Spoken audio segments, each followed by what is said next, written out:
Hello guys.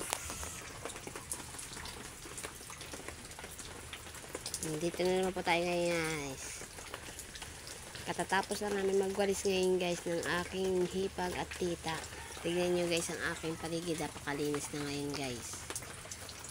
Bago pumatak, tapos na kami tatlong magwalis. Sobrang linis na ng ating paligid guys. Sarap, maganda sa paningin ang ating paligid pag malinis. Diba guys, kahit kusino, maganda sa paningin, ang malinis ang kapaligiran. Tingnan nyo guys, oh, walang kalat, diba? Pakita ko sa inyo yung gilid ng bahay ko guys, walang kakalat-kalat. Maganda sa paningin natin ang malinis sa ating paligid. Yan po ang turo sa akin ng aking magulang, na maging malinis tayo sa paligid natin. Yan guys, ang linis na guys.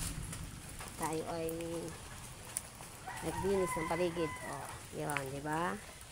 Sobrang linis guys. Kaya hanggang dito sa gilid ng bahay ko guys, oh, malinis. Mabuti nga po tapos na kami magwalis, kaming tatlo bago pumatak yung ulan guys. Nakatapos na kami magwalis. Oh, yan, oh, di ba? Bago pumatak ang ulan. Oh, katapos na rin kami. Sa wakas, nakapagpahinga-pahinga na rin kami guys. Yan. Katapos din. Yan. Nalagdagan pa ako ng 5 piso. Hindi ko na hinahanap yun. Yan guys, tapos na tayo. Let's go eat na tayo ngayon, kumain. Kakagutom pala guys pag malawak ang ating binawalisan. Nakakagutom. Kumikirat na guys ang aking tiyan. Parang gusto nang kumain. Diba? Ang ganda sa paningin nyo guys pag malinis ang ating paligid. Para maganda rin sa paningin ng mga tao na malinis tayo sa paligid natin. Yan. Oh. Kahit pangit ang bahay natin, basta't malinis ang ating paligid at loob ng bahay. Yan.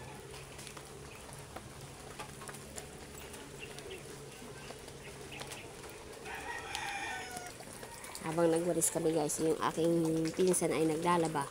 Yan o. Kita ko sa inyo. Yan o. O, diba? Naglalaba ng kanyang damit. Yan ang pinsan kong masipag maglaba ng sarili niyang damit. Diba? Alam nyo guys, kumikirot na yung tiyan ko. Para nang gusto nang kumain. Napagod yata yung tiyan ko. Kaiikot-ikot magwalis guys. Sige guys, hanggang dito na lang guys. I-share ko lang po itong aming walis na aming walising na magpinsa at tita ko. Natapos din namin sa wakas. Habang wala pang ngayon lang yan pumatak. Kasi kanina medyo maambon-ambon. Kaya dinare-diretso na namin, ngayon lang lumakas. Kaya buti nakaupo na ako saka siya lumakas guys. Yan, hanggang dito na lang. Thank you very much sa inyong lahat. Sa mga nanonood po sa vlog ko, thank you very much po sa inyo lahat, and God bless po sa inyo lahat. Thank you.